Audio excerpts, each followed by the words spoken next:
Good evening, podcast world and those on Facebook Live. It's time for another episode of Things My Mother Never Told Me. It's been a while. We've been on vacation, enjoying life, fun and sunny. But we missed you guys. That's right. And we're gonna try to do better. But we got another of our special guests, and they just keep coming and coming and coming. Miss Amber Johnson, how you doing? I'm doing well. How are you all? Doing Glad great. to be here with you. Good. Glad to have you. Yes, we are. Yes, we are. Tanya's going to read your bio, and then we're going to jump in and ask you a few questions, let you tell your story. Okay, sounds good. All right, everybody. Let's welcome Amber Johnson. She's a native Detroiter who joined the University of Detroit Mercy as the Director of TRIO Student Support Services in 2016. In this position, Amber focuses on providing academic, professional, and cultural development opportunities for students who identify as first generation, limited income, and students with documented disabilities. She holds an MS in Human Development and Family Studies and is a PhD candidate pursuing a degree in Educational Leadership, both from Central Michigan University. Prior to her current position, Amber held the role of Assistant Director of the Office of Multicultural Academic Student Services at Central Michigan University. Throughout her career, she has taught courses and conducted research related to multicultural students, international education, student engagement, retention initiatives, and student support services. Participating in multiple committees and serving as the Anti-Racism Task Force co-chair, Amber strives to be an advocate for social justice and equitable opportunities for all. Amber is involved in various organizations that promote academic empowerment, community service, mentoring, and cultural awareness. In her free time, she coaches all levels of volleyball and currently serves as a head coach for the Romulus High School Eagles. She also enjoys providing service to youth and the community through her sorority, Zeta Phi Beta Sorority Incorporated. All right, let's welcome Amber. Hey. Hello, everyone. Yeah. You know, that's a lot. That is. It is. Keeps me busy, for sure. Well, these titles get longer and longer. That's right. So when I first thought about decided we want to have you on the show, it was for one thing. But when I look at your resume or your bio, you got a whole lot of other stuff that I didn't know anything about.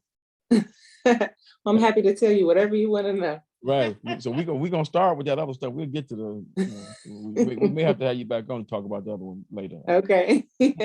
So you went through Central. You got your undergraduate degree at Central Michigan, right? Yes. Well, how was that experience? I had a wavy experience, I'll say, at CMU. I love it to death now. Fire up chips. But I think initially it was definitely a culture shock. I was born and raised in Detroit. Probably at the time, it may be still one of the Blackest cities in the US. Mm-hmm. And so to go to a rural, small city that was predominantly white was real stressful and tough. Those first few months, I was like begging my parents, you sure I can't come home? Can I do my homework from here? I'll send it in. And of course they were, super advocates for us to stay and trying to help us adjust. And I was actually a part of an amazing scholarship program that really just kind of set my trajectory towards my career. They really emphasized just building connections, building relationships, and had other students who looked like me or had some cultural diversity and backgrounds who really kind of just helped create a sense of belonging and made me feel welcome there. And that's really probably what got me through CMU for sure. Right. Well, the funny thing is, I told Matthew this, that Central was where I was supposed to go to school. And I waited. What happened is that, well, it was my second choice, my first choice in Michigan, because I thought I was going to school out of state. And so when I applied late. And they had the largest freshman enrollment in history, I think, that year. And so I didn't get in. and they were going to give me a couple of dollars if I'd have made it in because my SAT scores. But it's just funny. So I know what you're talking about the culture shock In the of 70s, all those enrollments. yes, were large. yes, without a doubt. Mhm. So I didn't ask you this. What high school did you go to? I went to Renaissance High School in Detroit. Okay, all right, we'll let you have that. You guys, did you go to Cass? I did. Okay, that's But okay. You know, yeah, that's all right. little friendly rivalry. Yeah, just right. So Kevin was a Renaissance grad, and Okay. Yeah. and matter of fact, and so was Philip. Oh, okay. Yeah, the Lewises. So we had a couple. Yes, Phoenix. Let's go. Right. So we've had a couple. We've had a couple people from Renaissance, a couple from King, and so it's okay. It's a good school. It's a great All school. love. It's all love for Yeah, sure. that's right. Like you said, friendly rivalry. Yeah. Anytime the rivalry is based on academics, Yeah. Oh, yeah. and then sports secondary, For Yeah. sure. Yeah. Mhm. we doing a good job. Exactly. That's Absolutely. right. Okay, so so good. I always want to get that in about the high schools that I guess went to.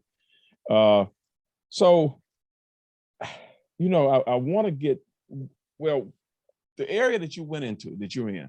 What made you go into that area of study? It's actually kind of it was a transition for me. I started off in early childhood education. So I was a preschool teacher for probably about a year and a half. And that's what that really catapulted me into the next thing. I absolutely love children, but that was probably the busiest, the most tired, the most sick from little kid germs that I had ever been. But at the same time, I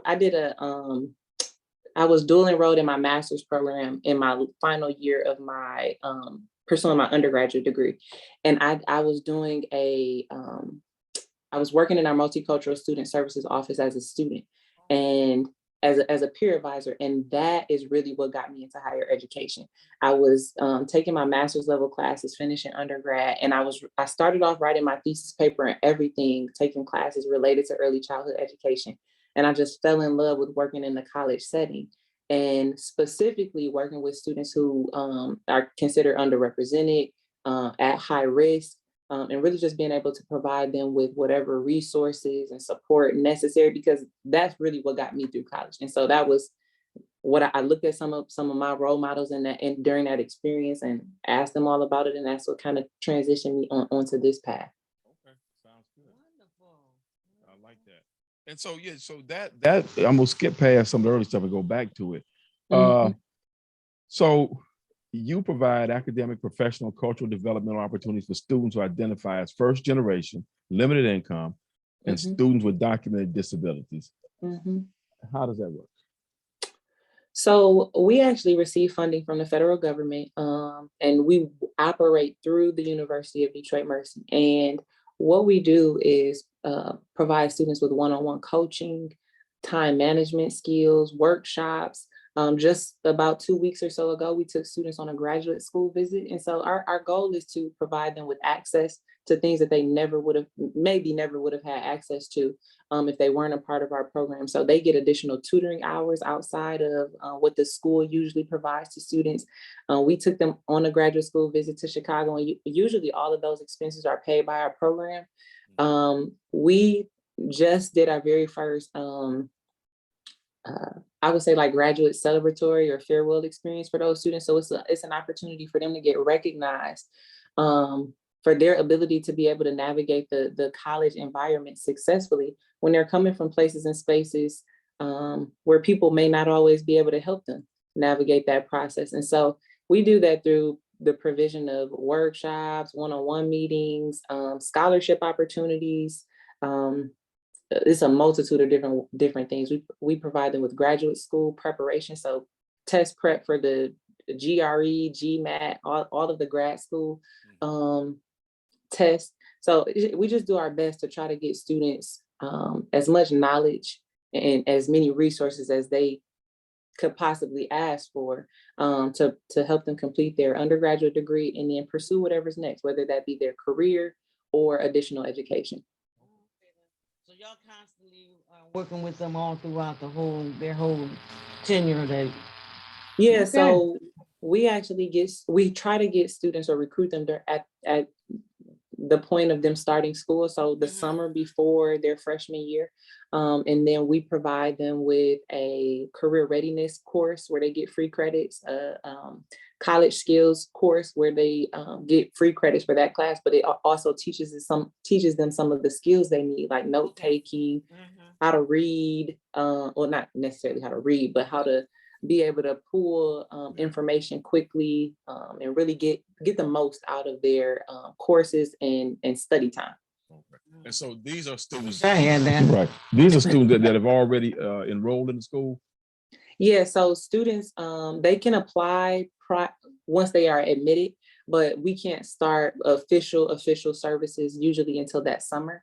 So normally students in their senior years will apply, and then we get the notifications of those students sometime in like April or May, and then we can kind of start doing the summer bridge program with those students so that they come into their first year with a support system already available to them.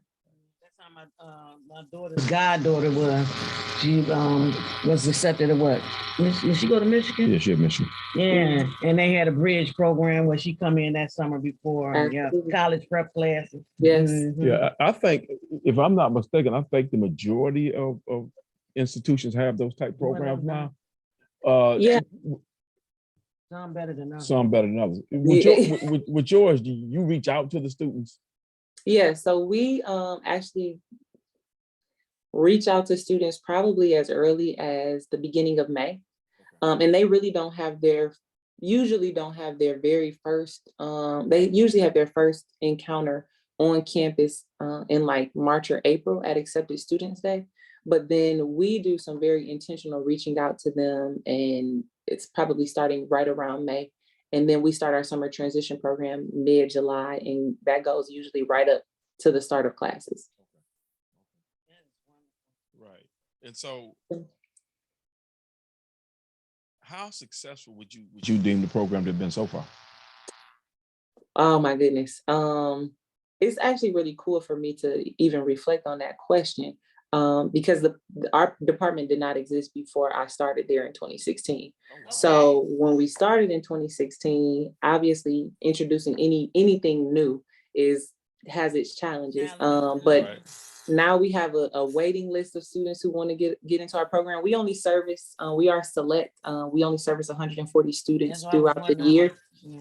Yeah, we only service 140 students throughout the year. But absolutely, because they get such intense services from our department, it would be difficult unless we got, a number of more people in our department to be able to provide such extensive services to any more. But I overall, I would say that I think that we've been really successful. I always think that there's ways for us to grow and continue to change and do something better than we did it the year before. And so that's really, I think, our angle, just trying to get better, but definitely successful. We've had numerous students graduate, go on to grad school, pursue their careers. We have engineers, we have students who are pursuing PA school and becoming medical doctors. And so it's really just gratifying to be able to see students who are really hesitant and nervous about that experience and didn't have as much support in navigating the collegiate environment, right? Going on to become the next doctors, lawyers, engineers of the world. So it's awesome. Right. And I can see them coming and giving back. You know what I'm saying? And they do. Yeah. And they do already, even in their first, couple of years after graduation, they're already doing those things. So it's really exciting. Right. That is wonderful. Because that's U of D Mercy is not a easy school. It is not. It is not at all.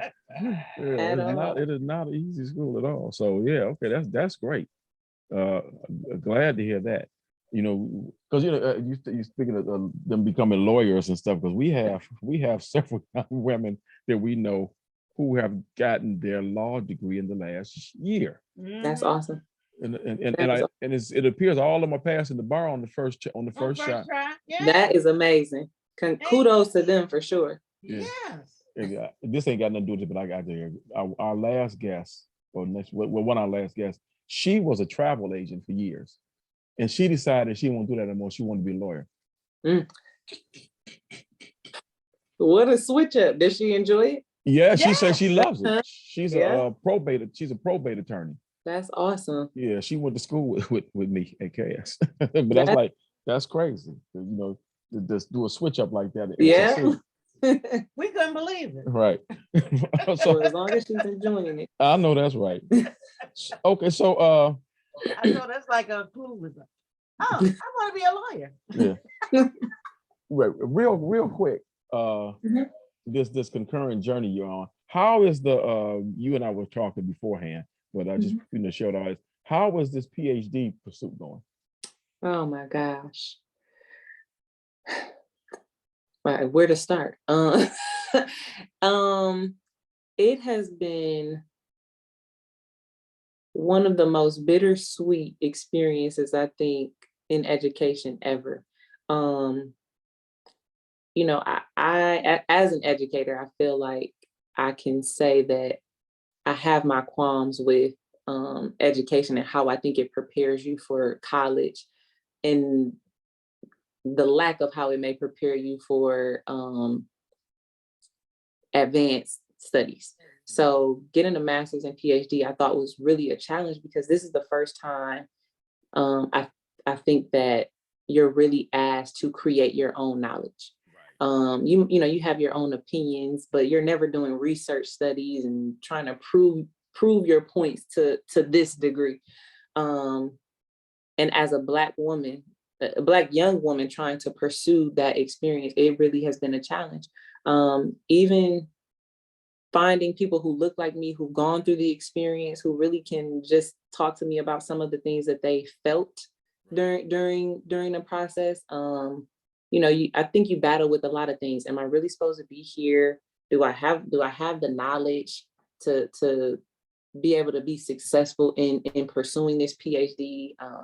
In the areas where I don't know things, are people looking at me a certain kind of way or feeling like I'm fulfilling a certain stereotype that people may have?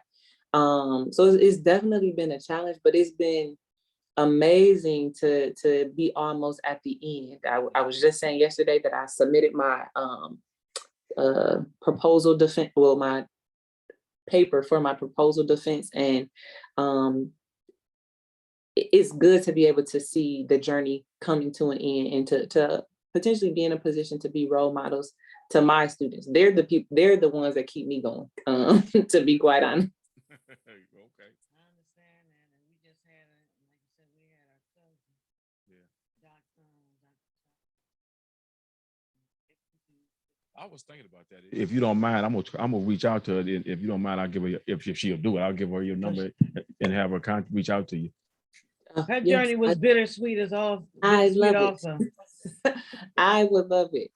Even just the contacts, you know, you meet a lot of people along the way. So that has been one of the great parts. Being able to have colleagues that are now all over the world, and you know, be able to call anybody at a university across the country and just talk to them about the different things that they're doing. But Yeah. it is one of the hardest things because it's a process that most people don't understand and won't experience. And it has been even more of a challenge working full time and having other responsibilities. So it's been fun, but I'm ready to let it go. Yeah, I have another girlfriend. Her daughter. I mean, she was a nurse. She just got her PhD. Mhm. Matter of fact, a week ago. Congratulations to her. Mhm. Sure. Yeah. Nursing. So I was like, oh yeah, that's another person. Because that PhD, they talk about it's a journey. It is. I'm gonna say this. Brand is saying that our volume is going up and down, so it ain't you, it's us. Okay. Okay. So, yeah. So I might need an equipment change because I think this is ran its course. But yeah, my cousin, she was saying the same thing about the contacts that you meet, how gratifying it is to know that there are people out there who are willing to help you. Yes. And share with you. Yeah. Absolutely. Mm-hmm. Right. I'm just sure she's one of them that you would enjoy. Really. Mm-hmm. Well, Right. I would definitely love to get in some type of contact with her for sure. Mm-hmm. She's really good. She's very friendly. Yeah, but I'll try to reach out to her. Mm-hmm. So the other thing, so let's transition over to in your prior life. Yes. You did some a few things. You presented to some national organizations. How did that go, and how was it? Well, it kind of all stemmed from some of the work that I was doing at CMU and in my master's program. I was actually the scholarship program that I was talking about a little bit earlier that I was in during undergrad. I actually transitioned into my professional career in that same scholarship office, and I did my master's thesis on that. And I was basically advocating for the implementation of similar programs at other universities and in other educational institutions, and just some of the benefits that programs like that create for students of color. Unfortunately, there's a low graduation and retention rate of students of color, first generation college students, limited income students across the country, and providing some of the services that scholarship program provided are extremely necessary and have been proven to be really successful. And so that was some of the information that I was presenting at these conferences.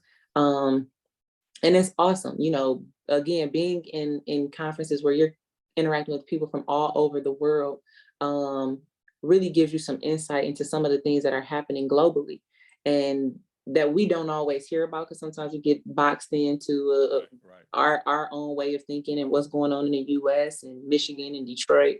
And so it was a really good experience to kind of take some of the things that they may have been doing internationally and thinking about how can I now implement this into some of the programs. But mostly a lot of them were really interested in what we were doing. And so it's really been a good experience to be able to present nationally and have conversations with people that I never would have been in a room with, period, had I not been in this field or pursued this type of career path. Right. And it's so funny that no matter what we do, and no matter what we think of what we're doing, the world still wants to hear what we have to say. Yeah, absolutely. It's absolutely. Just right. We the world leader or perceived world leader in just about every category there is. Exactly. So, but one of the things I kind of learned was I was able to do a study abroad in Spain, and the way that education is run in a lot of other countries can be very different than here. So it's really interesting to just kind of see how things are so different all over the world, yet still very successful. Right. And then somewhat similar. Yes, exactly. Yeah, because that's what Kevin was talking about. He was over in Australia. He went to Australia. Wow. to do diversity training. Wow.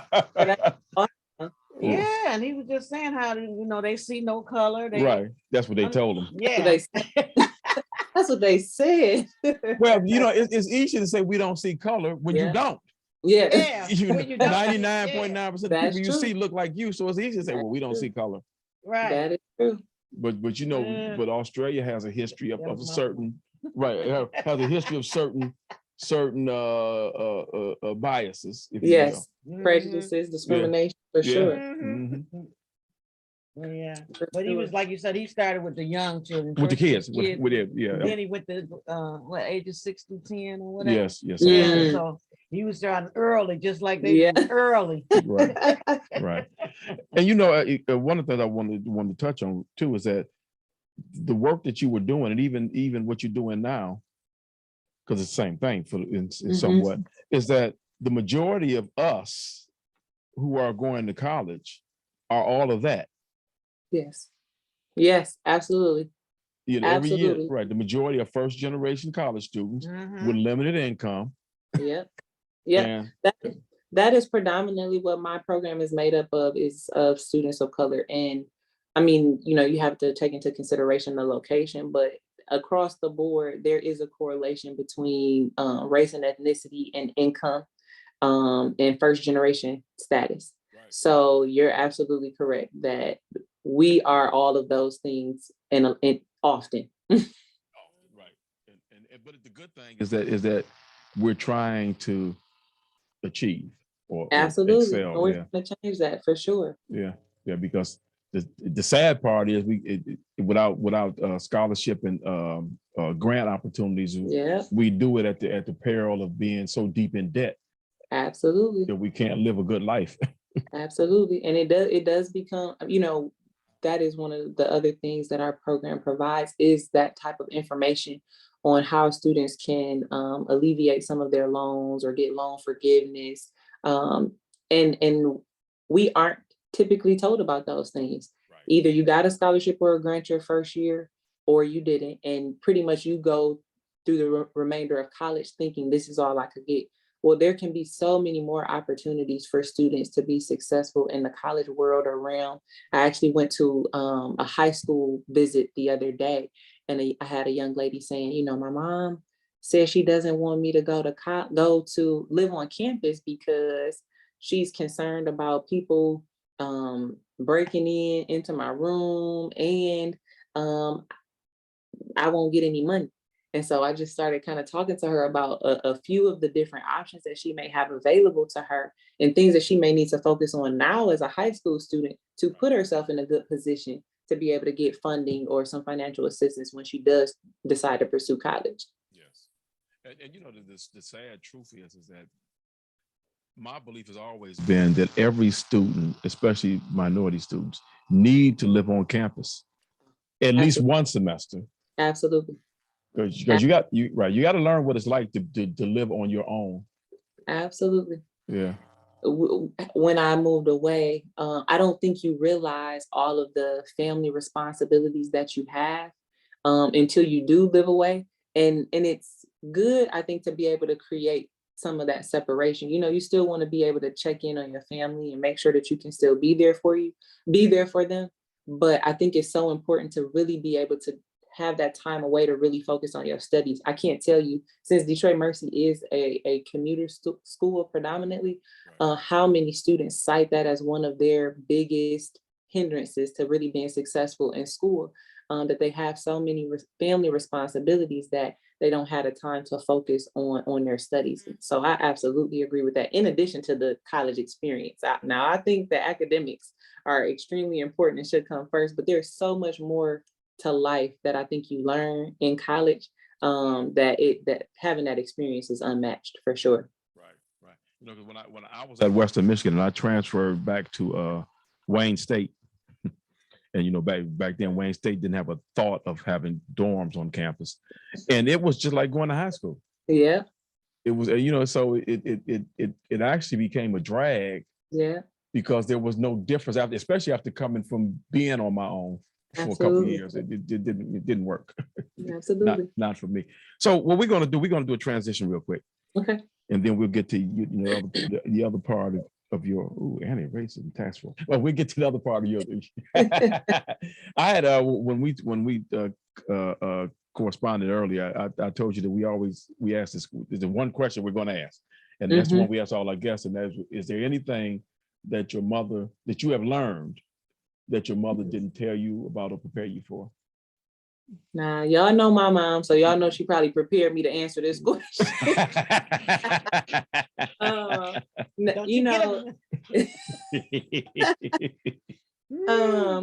I would actually say that I think that my mom and my dad probably did the very best that they could, and that they knew to tell me or teach me about the things that they were aware of.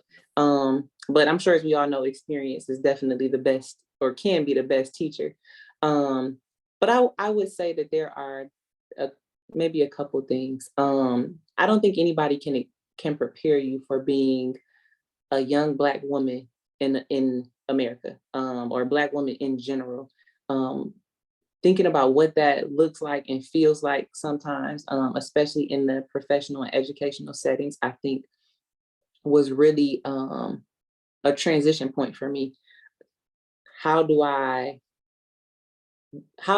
be my authentic self in settings that don't usually involve people that look like me? And so I definitely think that was one area of transition and a space where I had to kind of learn some things on my own and develop my own opinions and views about, race in the workplace and things like that. The other probably one or two things would be like the importance of past experiences on future experiences. I think that there's kind of like this passive, usually like a passive thought process about, the work you did in high school is, it's just really a build up to the next thing. But it doesn't really, I don't know that anybody really talked to me about how I should value those experiences and what they could really do for me. As an example, I started in early childhood education. And I would have never thought that experience would have translated so well into the work that I do now. And so I was feeling like that was like not necessarily a waste of time, but once I decided to change career paths, I was like, well, what good was that? But it translated so well into the space that I work in that I could never discount my past experiences. And I think that they're so helpful. I think the past experiences provide preparation. And then I would say, I guess maybe my final thing is, and it's kind of a remix to something that Pastor Jay used to say, which is praying until something happens. And my remix to that is put yourself in situations that are hard. So I changed the U to a Y, or you can use text lingo and make it a U. But I think we oftentimes feel like we should be in easy situations or situations that come naturally to us. And I feel like the situations in which I've grown the most were the ones that were difficult or challenging, but where I was able to still find some support. So just really putting myself out there or in uncomfortable situations, but still finding the support and believing and having the faith in myself that I could get through them, even if they were a challenge. That's nice. You touched on a couple good things there. Something in what you said is absolutely true. A lot of times we don't realize how almost everything we do in life can translate to something else. Absolutely. We don't have a direct nexus or line to point to it until we get in it, and then we see when that one thing happens. Oh, wait a minute, I did this over here. Yeah, that's good. And then the other thing is that allowing yourself to be in difficult situations. Yes. Because the problem that we've had for so long, and I can say this from personal experience, is that no matter how much I may have excelled in difficult situations, I always prefer to be in easy situations. Man, we all do, for sure. And there's little to no benefit to us staying in those easy situations. What it does is make us lazy. Yeah, you're right. And we don't get motivated anymore because we don't have to figure it out. We already know. Yeah, right. That hard situation, we got to figure something out, and then if we can't figure out, then we got to be willing to reach out to somebody. Yeah. And get that help. And there's always somebody willing to help. Absolutely. That is so true. Especially the Lord. Yes, he'll help you recreate. Well, you put he'll something make it in you. easy for you at some point, for sure. Yeah, he'll give you that thought process to make you go at it a different way. Yeah, absolutely. So we humble ourselves. Yes, yes. So that. So your first thing, the preparation for being a Black woman in business world or in these settings, that's a new one. I don't recall anybody saying that one. So that we progressing. We getting away from the same stuff. But as you were saying, I was thinking that's absolutely right. I've heard, now we've had male guests say that, but I think it's the same thing across the board. If you Black in America, male or female, there is a process to navigate these waters. Absolutely. Yeah. And I even think, it's tough, I think, for women because we're expected to have display a certain level of femininity and sensitivity in the workplace, and maybe even a place of submission. And when you are a woman who is kind of strong or firm in her beliefs or can stand in some of her authority, I think that it can be They got a term for that. Yeah, I don't know. Angry black female. That is what people believe. That's And what they believe it to be. It's so hard to exemplify, I think, confidence and determination sometimes in a workplace without other people feeling like you stepped on their toes in some way. So I think it really puts women in a space where they try to tiptoe on this line between being confident and trying to exert a certain level of authority versus other people believing, you know, like you said, the angry black woman or whatever. And I think it just really creates a hard space sometimes for women. Yeah, you know, I think that part of the problem we have when dealing with the majority community is that we are always in a position to have to almost apologize for us standing up for ourselves. While they're steadily, I was talking to somebody, we were talking to one, I guess, a few guests ago, and they still, female, she still had an issue with people wanting to touch her hair. Yes. It's 2022. Yeah. Why are you still trying to touch some grown person's hair? Go black down. And then thinking there's nothing wrong with that. Absolutely. Yeah. So Absolutely. Right. Yeah. So there's some navigation that has to be done. And I even think that you kind of take on this educator role, whether that was what you intend, whether that's your actual role or not. You have to then educate on the different cultural values, traditions, and norms. Talk about what's okay, what's not.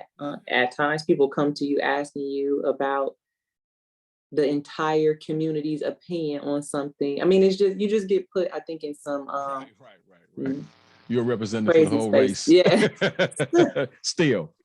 Yes. Still. Yeah. Well, you know what? That's where your early childhood education comes in. Because with the kids, you have to have a lot of patience. Yes. You have to have a lot of humility. You know what I'm saying? And you got to go from square one. So it's like it'll take you back. Yeah. Yes. All the time you have to count to 10 before you yes. Yes. And sometimes 25. Right. Especially when you even dealing with their parents. So all those experiences really transitioned you into. That's right, prepared you. Because if you deal with kids who are honest, but they're also who they are and unapologetic about it, it prepares you for adults who try to act like kids. Absolutely. Absolutely. You know, unfortunately, I've been mistaken for I'm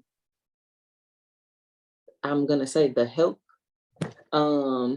at different and I'm only saying that because that is how I felt like I was treated. You know, and it's really unfortunate that I think that is people's perspective, that if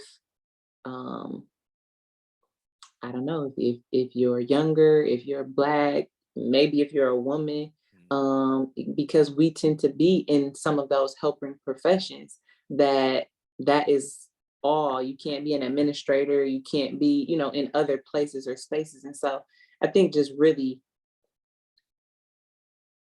it's so important for us to see a change, I think, in the world. And I'm so excited and happy to see people starting to take on some of those positions and seeing more people that look like me in positions of authority or leadership.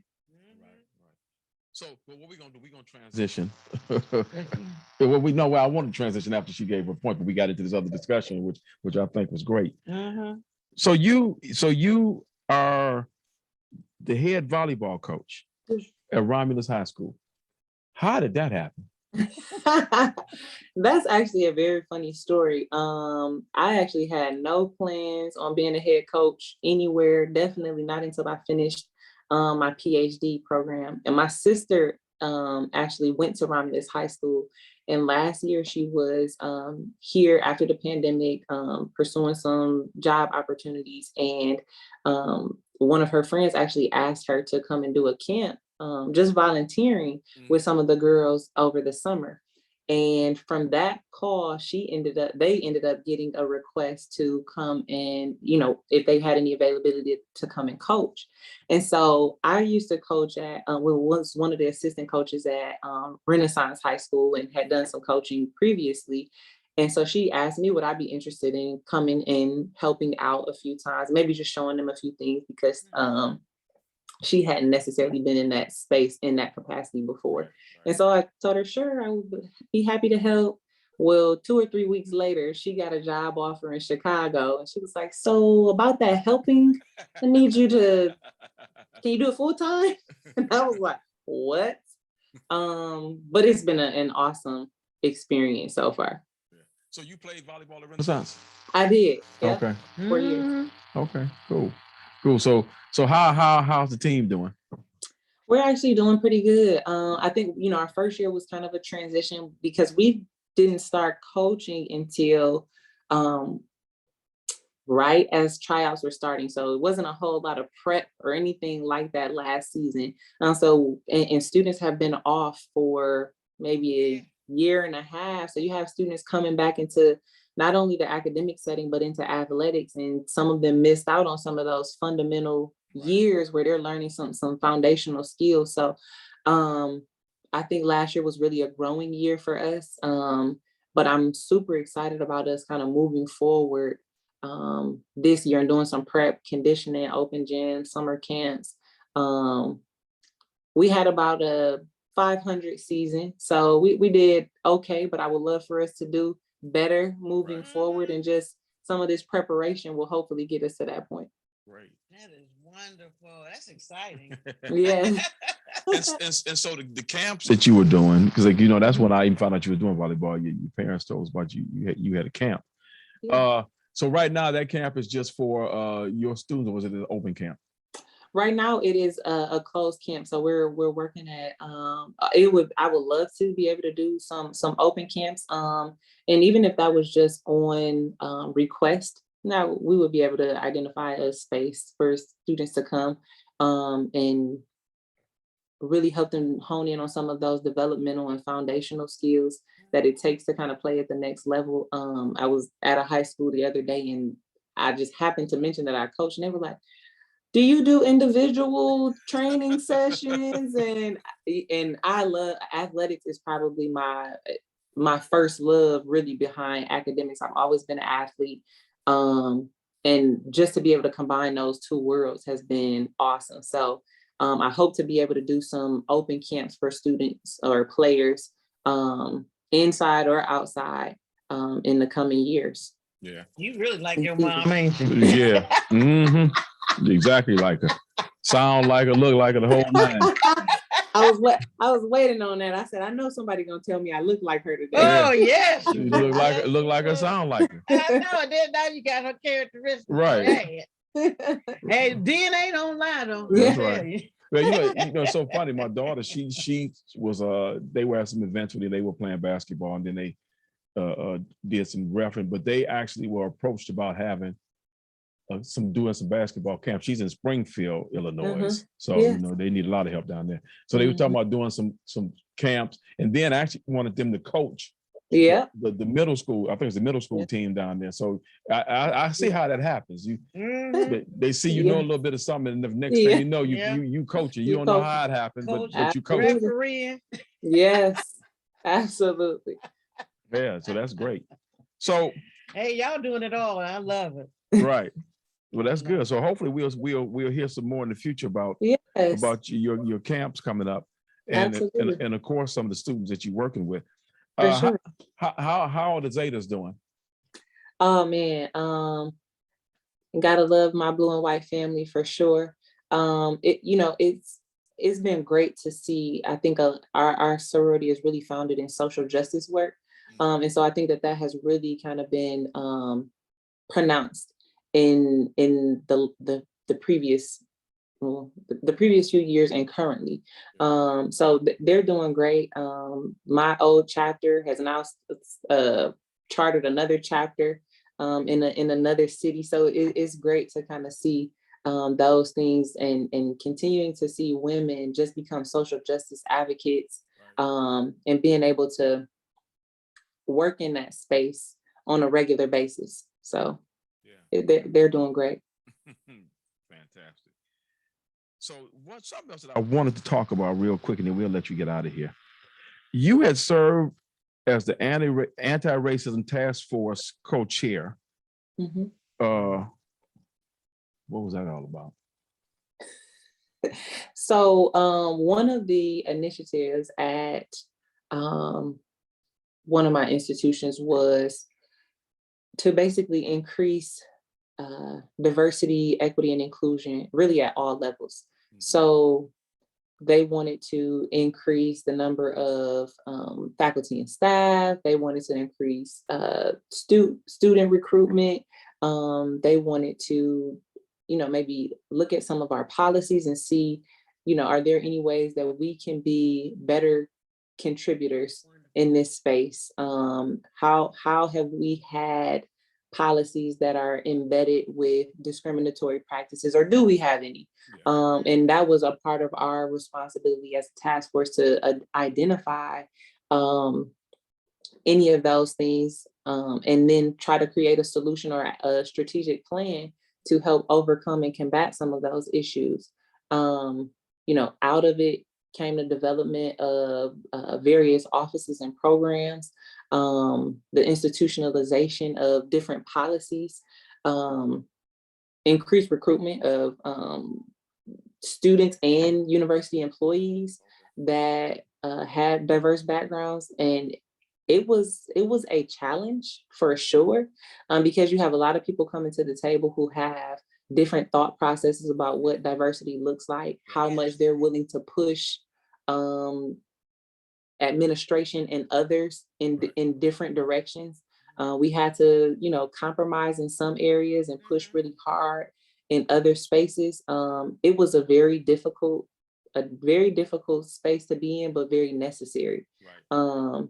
And so out of it, I hope to continue to see over the years some of those things really come to fruition, that we suggested based on research and best practices. Right. Well, that's good, because it's first it's good that these institutions, especially the higher education ones, are recognizing that there potentially is a need Absolutely to make some changes. And so that's the good thing. And then it's better still that they're willing to give up on some of the areas, knowing that always there's going to be some give and take. We're not going to get everything. A lot of times the problem that we run into in our fight for diversity and equity is that we want the whole ball. We don't want to get it piece by piece. For sure. But the only way we're going to get is piece by piece, because folks are not going to give up everything they have control of at one time. They're one extreme to the other. Yeah, just not going to do it. And so it's good that they're willing to engage in the conversation. Absolutely. And then take some further steps. And it's even better still that young people like yourself are there to stand in the gap and engage them in that discussion. So I don't know about nobody else, but we appreciate it. Thank you very much. And I appreciate those who are in other spaces, because even once we make the change in our institution, it's bigger than us. And so we try to create a space where we are helping to create students who then go out into the world and become advocates of change. And hopefully it just continues to, be a repetitive cycle until hopefully we get to a point where we don't have to have these kinds of positions or specific task force, because it's just embedded in society in every way. Right, without a doubt. And sure, like they we have to pay it forward. That's for sure. sure. But like they say, a journey always starts with the first step. Yeah, that's absolutely right. We just got to keep walking. We can't stop. I think part of the problem has always been that after the civil rights movement, we didn't stop working, but we weren't as diligent with the work. And so it was in the background. And there was no real movement seen by anybody. Absolutely. So I went to like a civil rights movement service immersion in Selma, Alabama. And we were able to listen to some civil rights activists from like the 1960s. And that was one of their biggest kind of pieces of feedback, that they were, you know, obviously happy about the progress that we've made, but that they were a little disheartened by the amount of fight that we put into things right now. And so that's definitely been a sticking point for me. So I absolutely agree wholeheartedly with what you're saying. right. So they were saying with the amount of fight, were they saying it was too violent, too aggressive? Well, when I say fight, I'm meaning in a figurative way. Like it's not as diligent or consistent, I think, as maybe they felt like it was in the 1960s. And I think maybe even just feeling like we had gotten to a place of complacency. Like, yeah, we've made this progress, so everything is okay. Until we have a major situation. Then George Floyd. Yeah. absolutely. So right. So they're saying that with the fight, they meant lack of the fight. Yes. Yeah. I just wanted to make that clear. Yeah. But and I, you know, we've said this on this show a few times that after that initial that big push where we got a few things put into place, it seemed like everybody just decided to sit back and rest on their laurels. And there was a whole generation that didn't participate as heavily as past generation. And so now you folks are coming in and making policy changes. Right, and right. stuff. There was some momentum lost, I think, is really their kind of attitude. And so I think we're just trying to kind of get the ball rolling again and hopefully push it into some other hands that are just will continue the fight as well. You know, one thing I would hope that folks realize, I think what happened is that through that fight through the 50s and the 60s, pushing the ball, if you will, up the hill was a real tough battle. And then it got to a point where we were just trying to hold it there. Yes, absolutely. Hoping that it wouldn't fall. Absolutely. You're absolutely right. And then some of the biggest leaders, were killed on the ends of it. And so I think that really just instilled a certain level of fear as well. Yeah, so that's right. So we'll just sit right here and hold this. Yeah, not only that, a lot of them are still dying. Absolutely. Were they aging. Yeah. Yeah. Aging. Yeah. And so we need new leaders to emerge. Right. And then of course, because of the change in times, new strategies, and strategies that are probably a little more effective than the ones that had to be employed back then. Yeah, for sure. Yeah, for sure. But all necessary. It's really interesting. I've had conversations with people who try to, pit Malcolm against Martin Luther King and vice versa. But I think I'm a big advocate for both of them were necessary. Both strategies were necessary. Right. And if you read Malcolm's autobiography, you'll find that the stance he took he wasn't necessarily a violent person as much as he was stand up for yourself. Yes. We gonna stand up for ourselves. You do this, we gonna do that. Absolutely. But then in his later years, he became an inclusive person. Yes. Where he said, wait a minute, everybody that don't look like me ain't against me. Absolutely, that's right. Yeah. So and so some of the folks that he was aligned with didn't like that thought. And so but he was mostly misunderstood. Absolutely, I agree. Yeah, a friend of mine, he was on this show. He's a psychologist. He quoted Malcolm to this guy who was talking about the problems that's going on. And when he did that by any means necessary quote, what he said before that had absolutely nothing to do with violence. Absolutely. It had absolutely nothing to do with violence. And people missed it. They only heard, as they tend to do. It's necessary. Yeah, they only hear the thing that's the most incendiary comment. It's like when Coleman Young was mayor, he said he told all the criminals in Detroit to hit 8 Mile. Well, the people in the suburbs took that to mean he was telling us the criminals to move to the suburbs. When really all he was telling was you got to leave Detroit. Absolutely. I ain't telling you. I'm not telling you where to go. You gotta go, but it can't be here. Right, you're gonna get out of here. So, but Tim, you got any more questions for him? I'm just in awe, and I'm just so, just to learn that you were doing all these things. Right. And you young people, I'm just saying, you just amaze me. Yeah. Well, we were inspired by some good role models, so yeah, thank you all. For sure. Yeah, your parents ain't no joke either. So look, I know my mama when she was beating education into my head like never before. Right. I was like, Mom, okay. Right. Right. And the beauty of it is that no matter what anybody says or thinks, if we don't pursue that education, Yes. then we're going to stay behind. Because Yeah. it doesn't matter, the older you get, the more you find out. It doesn't matter how much you know, how smart you are. If you don't have something that says you was in a book or in a classroom behind you, a whole lot of people are not going to listen to what you have to say. You're right. You are absolutely right. And it's unfortunate because sometimes experience can be just as good as an education. Because you've learned from those experiences. Essentially, it's the same thing. Right. But without those letters, your path can be a lot more challenging for sure. Right. You really need both of them because surely life experiences in some areas is way better than education. Absolutely. Well, book education. Let me clarify that because it's all education. Yes. just depending on where you get it from. Yes. Yeah. So right. So that's why we praying for you and cheering for you to get that PhD. Thank you. I need it all. Yeah, get that work out the way. Y'all might inspire me to go back one day and get that. Come on, I'll be a big cheerleader. Yeah, okay, whatever. Look, you ain't spending all my money on that education. Yeah. We traveling. We got at this age, no. That's right. Yeah, because like we going on a trip, I got to take my laptop with me to do my homework. I'm up and said, okay, see ya. So, right. Right. So now, for the heck with that.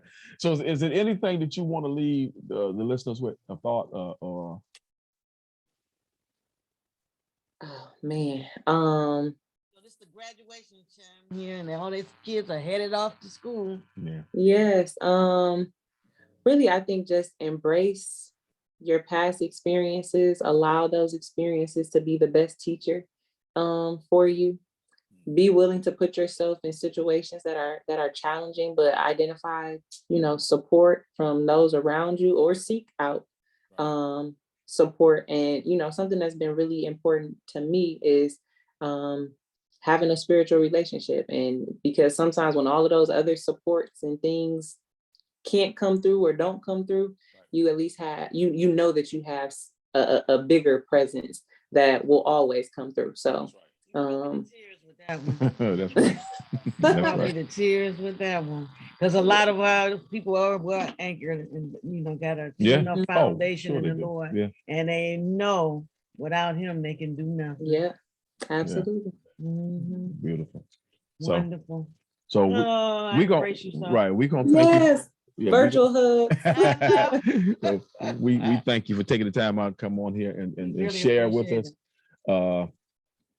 Just keep doing that good work.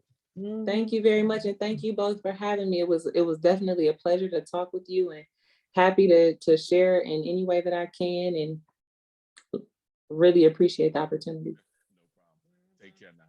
Thank you. The Shawnee. Oh yeah, we're gonna we're gonna reach out to her and try to get her to believe me, she is very willing and very friendly, and you will love her. Yeah, okay. I'm looking forward to love her. Thank you so much. Mm-hmm. Yeah, because trust me, so a lot of stuff you said, you were saying she said. Oh my goodness.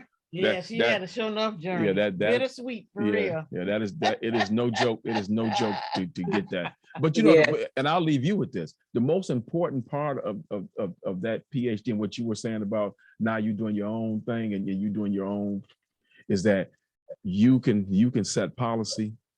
You can set thought. You can be in there with the big wigs for real. Right. Yeah. And you can sway some people away from some incorrect thinking. Mm-hmm. Yeah, you're right. You're absolutely right. Yeah. So thank you. Yeah. So fight the battle with knowing that. Yes. I will. Keep that in my back pocket. That's or right. front pocket for sure. That's right. That's right. Keep it close by, whichever pocket. Yeah. All right, All Amber. right, Take- Amber, take thank care. you so much. You're- for bringing- Thank you, you too. All right. All right, bye-bye. Bye bye. I love it. I love it.